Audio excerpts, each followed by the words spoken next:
জুলাই সনদ স্বাক্ষর অনুষ্ঠানে ডাকা হয়নি এমন অভিযোগে সংসদ ভবনের সামনে অবস্থান নেয় জুলাই সৈনিকরা। পরে গেটের নিরাপত্তা ভেঙে সংসদ ভবনের ফটকে প্রবেশ করেন জুলাই সৈনিকরা। উত্তপ্ত হয়ে পড়ে পরিস্থিতি। পরে পুলিশ তাদের লাঠি চার্জ করে সরিয়ে দেন। শুক্রবার জুলাই সনদ স্বাক্ষর অনুষ্ঠানকে কেন্দ্র করে এমনই ঘটনা ঘটে। আসসালামু আলাইকুম দর্শক,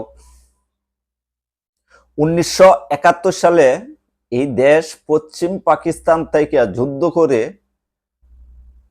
সারা বাংলাদেশের মানুষ বিজয় ঘোষণা দিয়েছে এবং পশ্চিম পাকিস্তান থেকে পূর্ব বাংলা বানাইছে।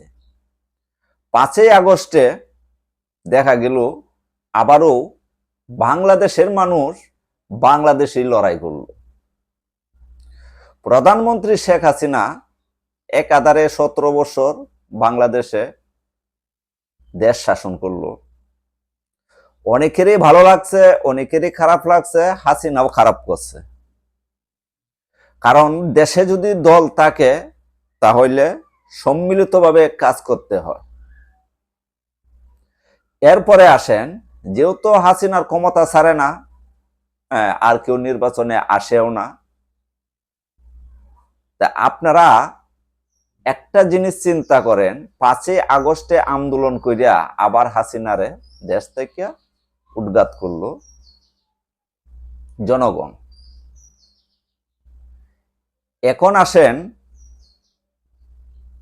প্রায় 14-15 মাস হয়ে গেছে ডক্টর ইউনূস প্রধান উপদেষ্টা, কিন্তু নির্বাচনের এখনো পর্যন্ত কোনো সাড়া পাচ্ছে না। যারা আন্দোলন করছে, সার্জিস আলম, হাসনাত আব্দুল্লাহ, এটার নাম কইতারি না, বিভিন্ন লোকে, কিন্তু 5ই আগস্টে যারা বিদায় করছে, এখন এইখানেও কি মুক্তিযোদ্ধা হবে? মাইন্ড করিয়া না, বলিলে ক্ষমা দৃষ্টিতে দেখবেন। ও তারা তো মুক্তিযোদ্ধা লাগতেছে না, তারা তো নতুন দল করতে, তারা তো আবারও নতুন সরকার গঠন করব। কিন্তু গঠন যে করব, তারা চাইছিল কি শাপলা ফুল। তো শাপলা ফুল কিন্তু 115টা আইটেমের মধ্যে শাপলা ফুল আসে নাই। এখন নির্বাচন কমিশনার বলতেছে যে শাপলা ফুল দেওয়া যাবে না। শাপলা ফুল যদি দেওয়া না যায় তাহলে ধানের শীষের মার্কাটারে বাতিল করতে হবে। আওয়ামী লীগরা তো নিষিদ্ধই করে দিল।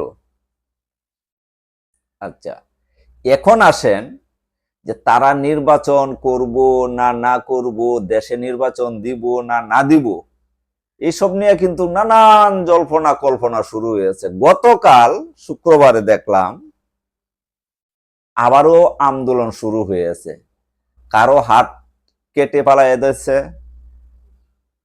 কারো রুডো মাইরা ফালাইয়া তুইছে।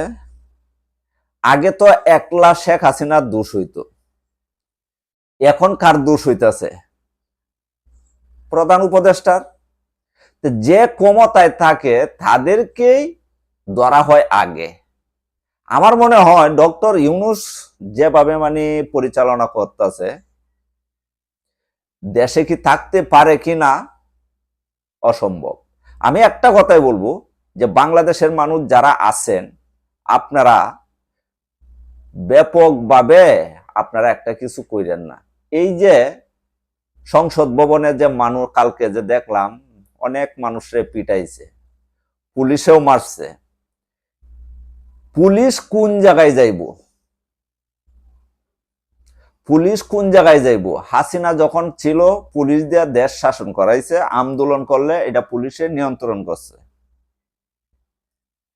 এখন তো ডক্টর ইউনূসের অধীনে পুলিশ।